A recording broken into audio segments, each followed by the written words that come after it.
Sykes, the Bottom Line Pharmacy Podcast. We've got a great show for you this week, but before we get into the show, if you find this episode valuable, please like, share, and subscribe so we can help more independent pharmacy owners.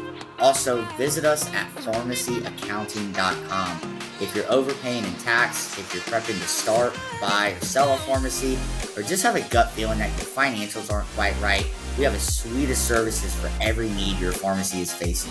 Go to pharmacyaccounting.com and we can help you. Okay, now on to the show.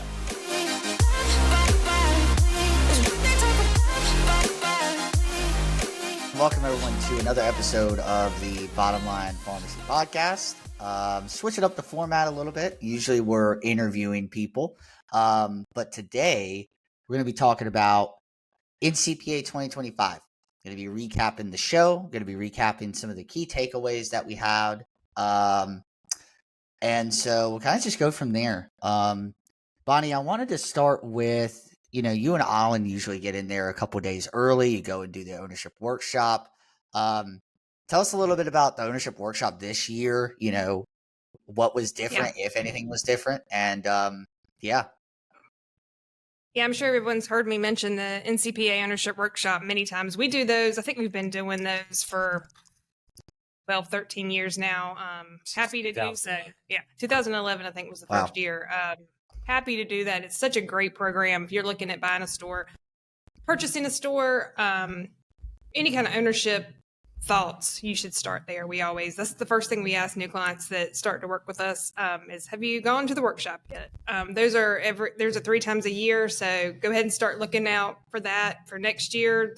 It'll be March, April timeframe. But it's just a great introduction to ownership.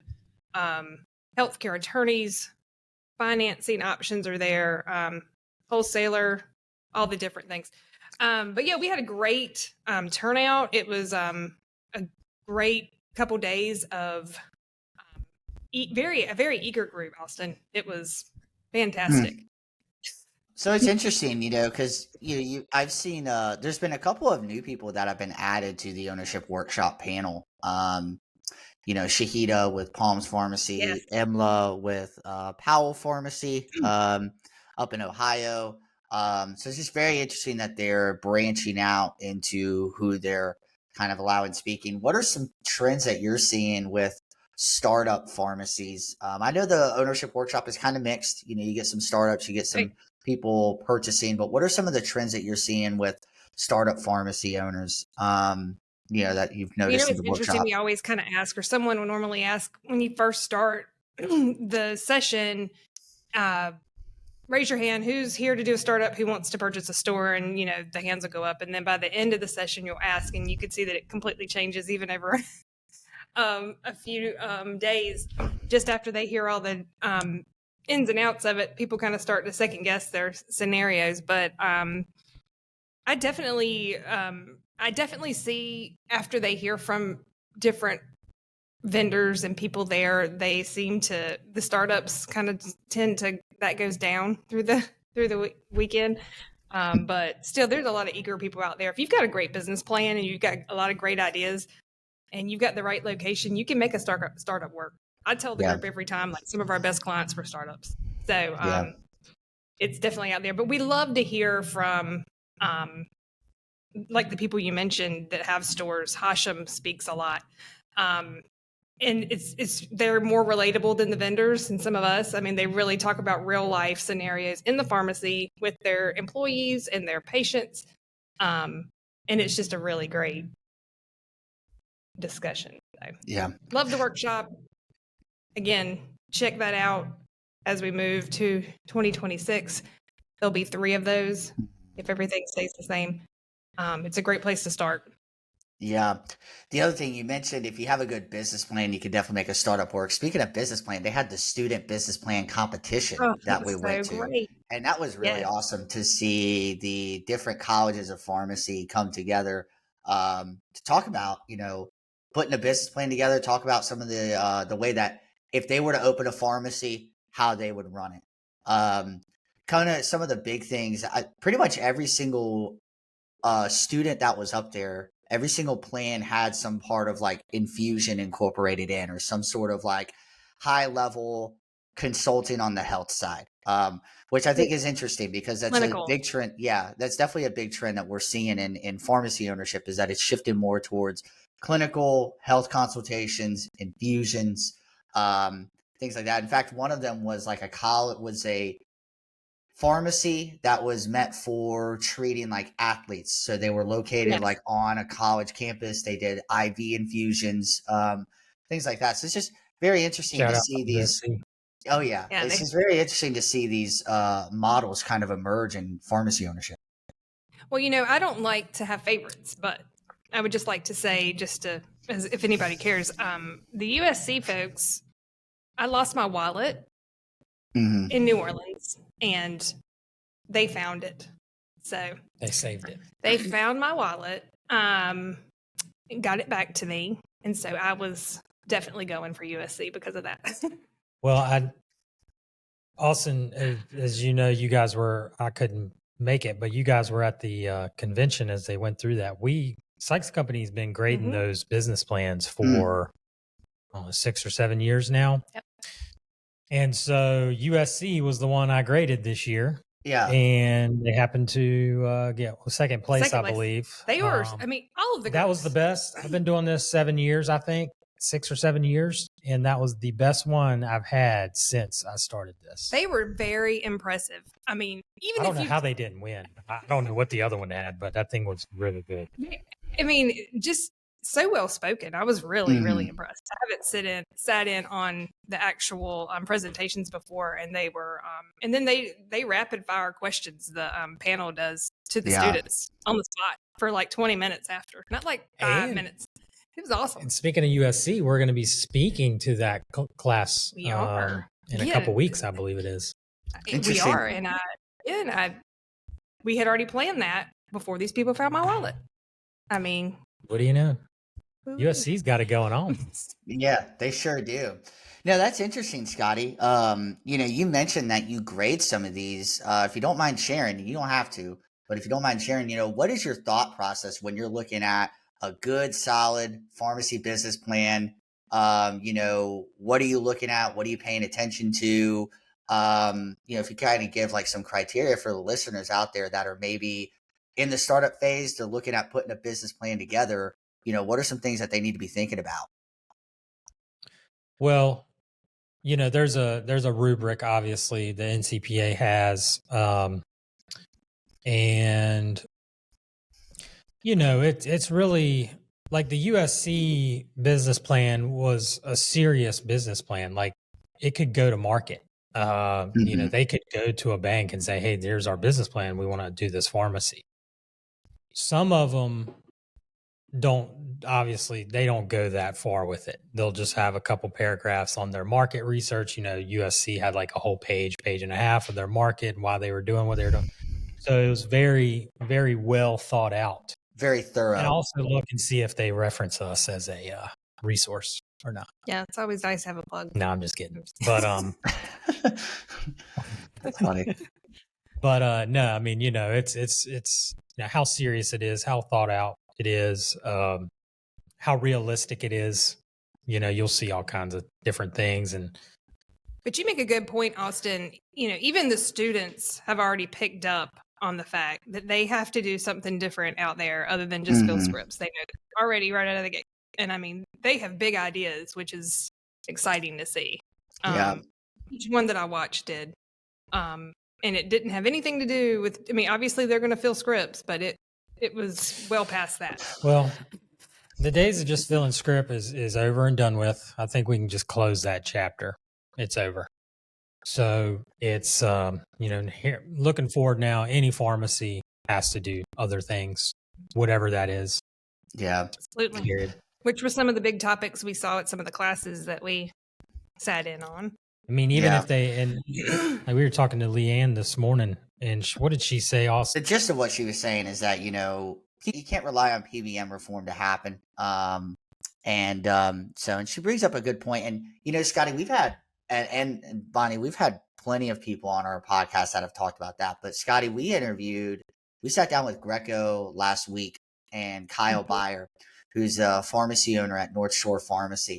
And one of the fundamental issues or challenges is that pharmacy schools don't talk about these diversified revenue opportunities. And he said, when he goes to colleges and he speaks and he asks these pharmacy students if they've ever heard of long-term care at home, pretty much all of them they all say, no, I've never heard of it. And, but when you get out into the pharmacy world, his point was, when you get out there into pharmacy, like you're going to hear about long-term care at home. And they just don't teach it in the pharmacy school.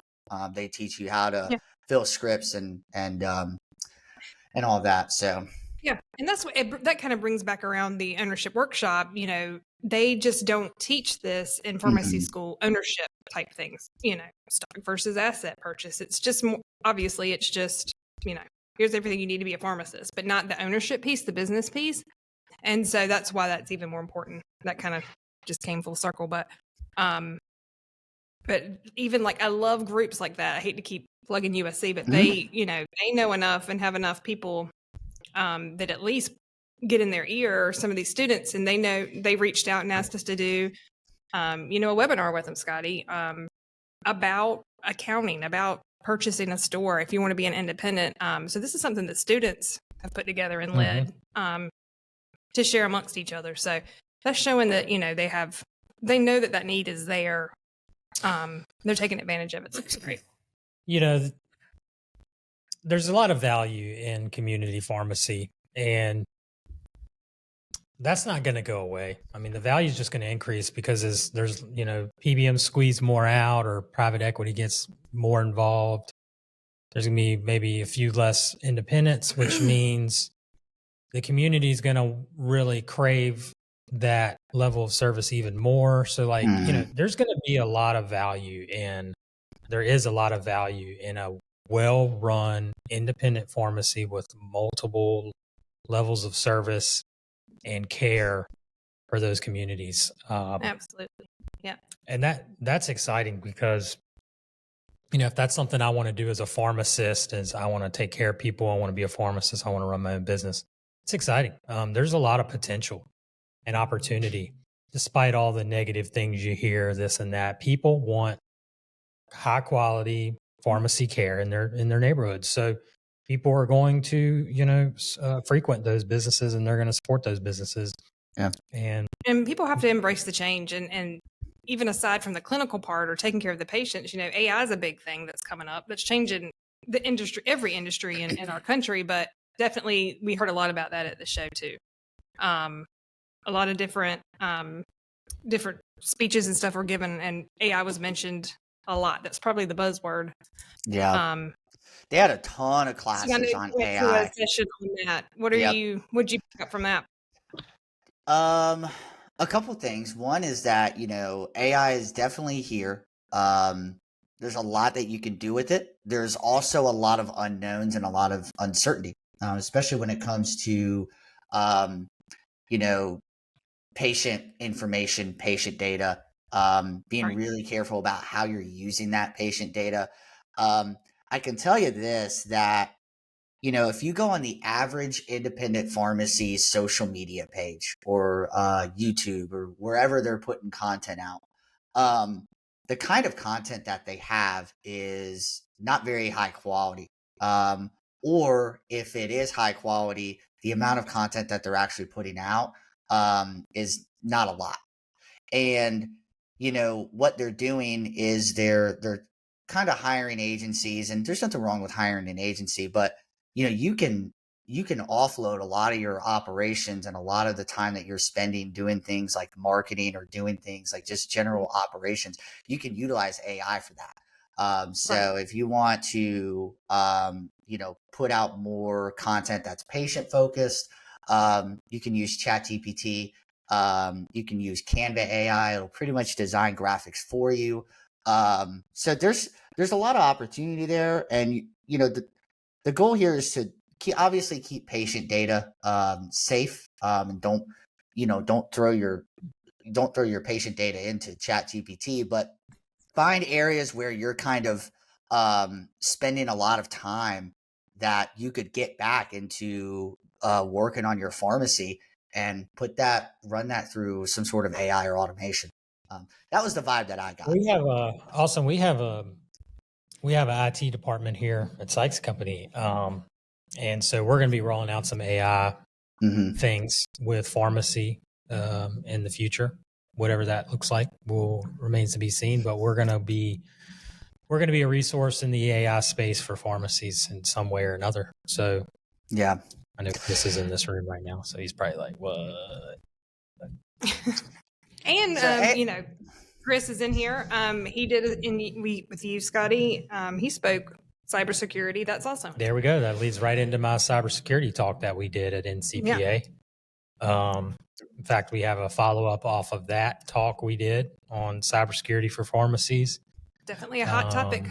So our IT expertise and knowledge is expanding in the pharmacy world. So be on the lookout. Yeah, absolutely. So AI was a hot topic at NCPA. I'll tell you another hot topic. One that isn't necessarily as pretty as AI, and that is the Medicare drug price negotiation program. And this is something that we've gotten. I know. Yeah, that class, I went to the IRA class on that, and I mean, people standing in the back. That place was slammed. We've gotten a lot of questions on this. We're starting to get more questions on it. Scotty, I know you sent out something for the team internally about that, and we put out some pieces of content around this. But let's go over just 50,000 foot accounting view. What is this program going to look like? I know there's still a lot of uncertainty. We still don't really know. But there's also some cash flow implications that we can kind of wrap our head around. So, the MFP, you need to start. Pharmacies need to start now inventorying like what exposure they have here with these top 10 drugs. Obviously, it's an opt-in situation, I believe, and most pharmacies, I believe, are going to opt in. But you need to inventory what volume you have here in terms of these top 10 drugs and the Part D patients that you have there. And then the accounting side of it is, and I'm just going to go off my notes here because it's very convoluted, but so the understanding is that you buy one of these drugs, $1,000 whack, it's reimbursed at $300 MFP, supposedly within 14 days, and then later on you're going to get a $700 refund from the manufacturer to make you whole. Later on's the key. Later on's the key. Right. What does later on mean? Nobody knows what that later on's going to mean. The rebate from the manufacturer is going to offset cost of goods. It's not going to be a revenue item. It's going to be a cost of goods adjustment, and it's going to be a receivable on your books, on your balance sheet. And there's going to be a reconciliation. So supposedly within the MFP site, data module, I believe it is, the Medicare Transaction Facilitator data module. So, that's going to be the key accounting side of it, is tracking that refund receivable from the manufacturers. And I know there's a platform currently, and I think this is just for LTC, but I'm pretty sure some of the recon companies are going to be incorporating something with the MTF, the Medicare Transaction Facilitator, to make tracking that receivable a little bit easier. I know she had mentioned Beacon. The tracking of it's going to be one big piece, and the other piece is however, this period of time, how long that is, could be a cash crunch. And that's the cash flow part. That's the cash flow part, which we did hear a lot at the show of different. I mean, I've even heard of wholesalers that are possibly in talks about doing some things to help people out cash flow wise during that time. I know there's some banks that are talking about doing some short-term financing options as well. This is going to be one of those wait and see how it works out, I guess. Yeah, but that rebate from the manufacturer is is the inventory related, cost of goods Yes. related. It's not a revenue. We're gonna start seeing this stuff going in revenues all the time. Mm. Not for us. Well, not for us. We're gonna do it right when we do the RX assessments. So pharmacy's got to enroll in that.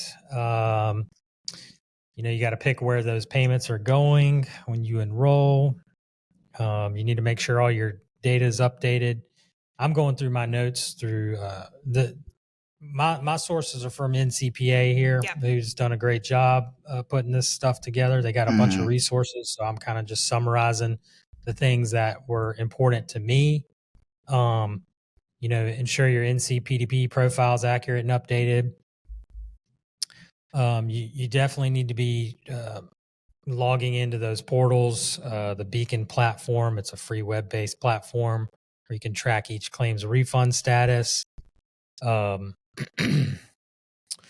like NCPA recommends, pharmacies who anticipate significant exposure from these MFP refunds, the rebates, if you will, self-identify through the MTF enrollment process.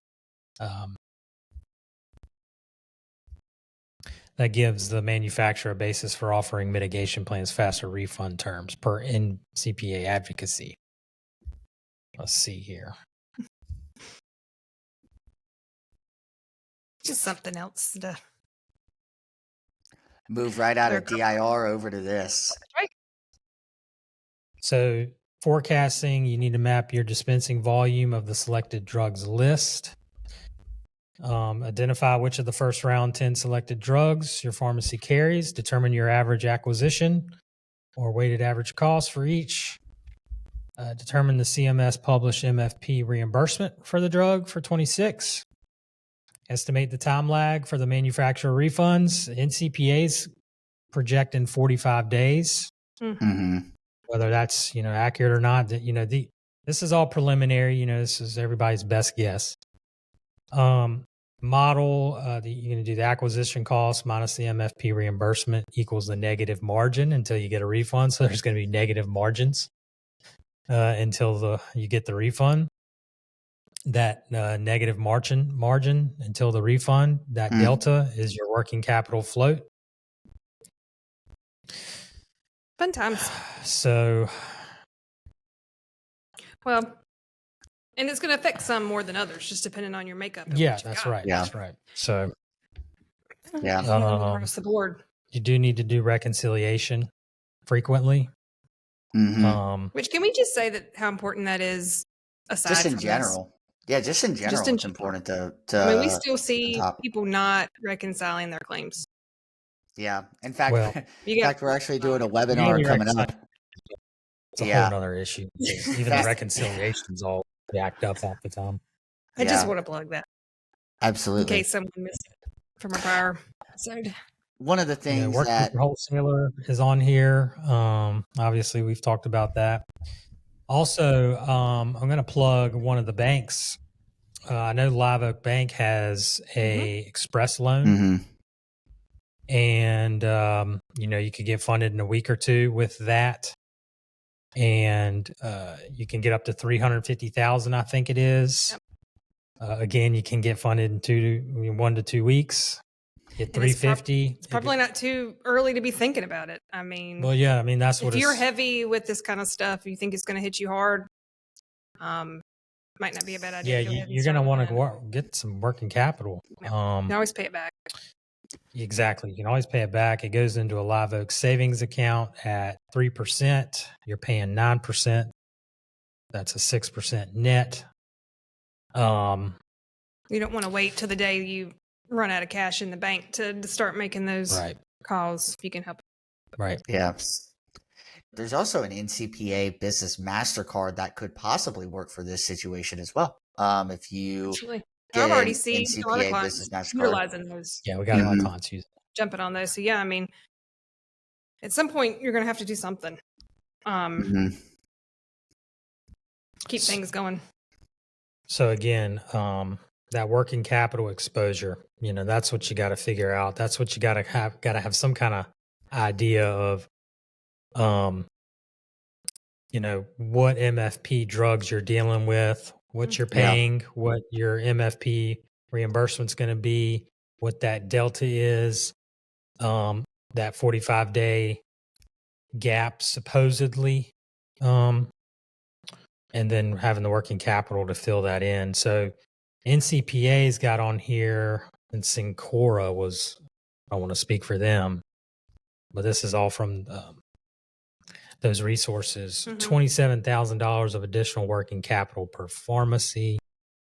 That's preliminary, but they are having discussions about it. Yeah, I think there's going to be people out there willing to try to help if it's a long period. If that 45 days is, and that sounds about right. In the session, they mentioned they did a study with 3-Axis advisors, and they had said that it's an estimated about $11,000 per week for the average pharmacy that they would experience in cash flow in terms of a crunch. So so that whack, there might be some I've heard some pharmacies say there might be some decent reimbursement because their whack minus is better than the whack that it's just going to take some time to get it.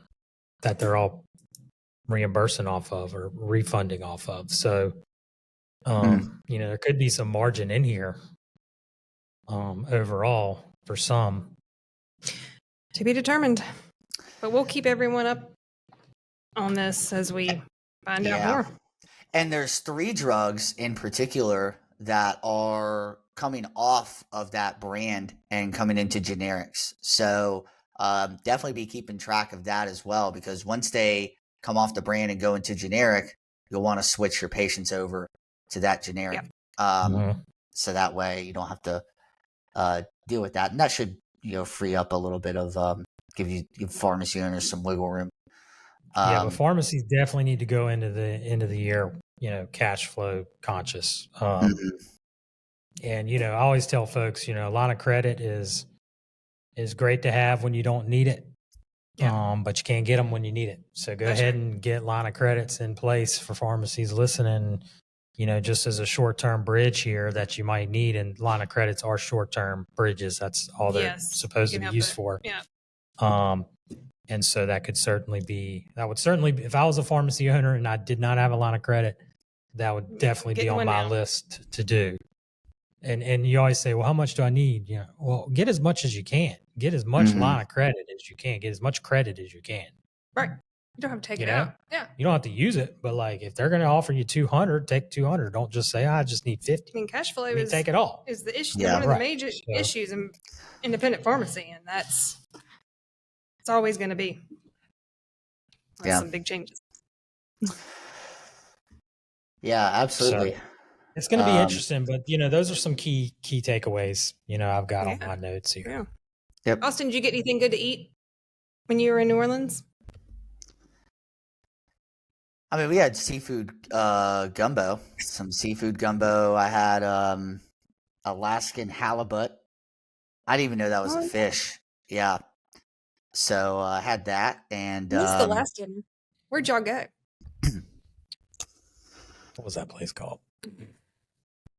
Was it good? Yeah, it was very good. I think it was called Biquette. I think it was called Biquettes. Is it Biquettes? Something like that? Briquettes. Yes, Briquettes. That's it. Very good. Yeah. I was only there 2 nights, and I ate fish and gumbo. I had the same thing, redfish both nights. I had redfish. I had redfish 3 times. Yeah.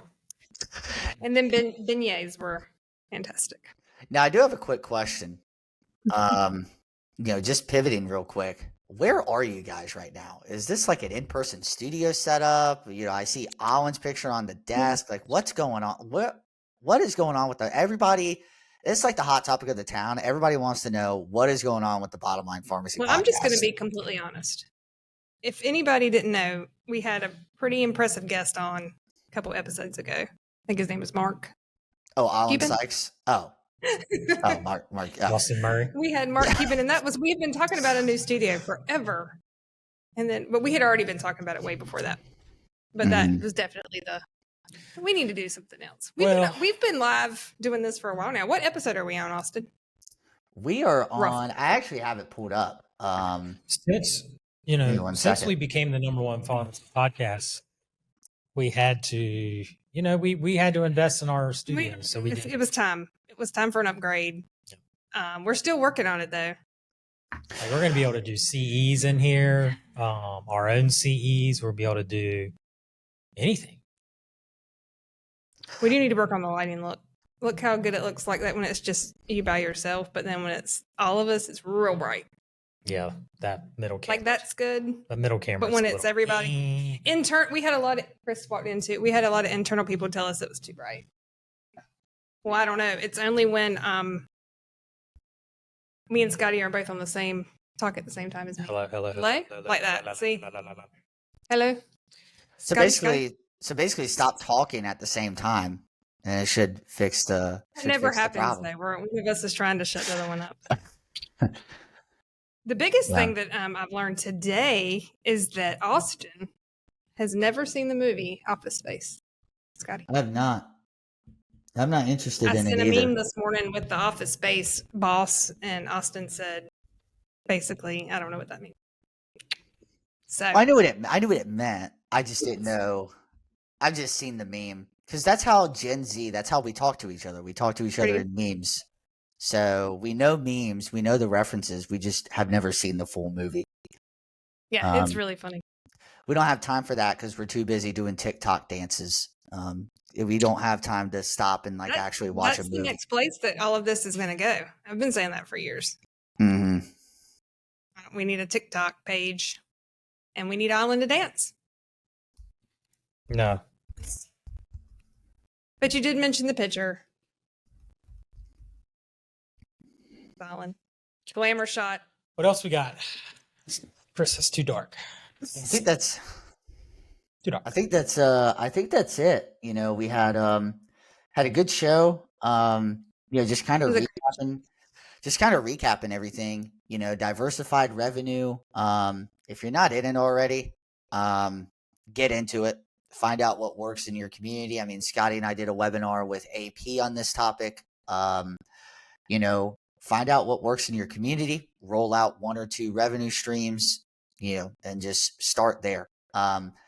Preferably something like long-term care at home or something that's like a really low barrier to entry.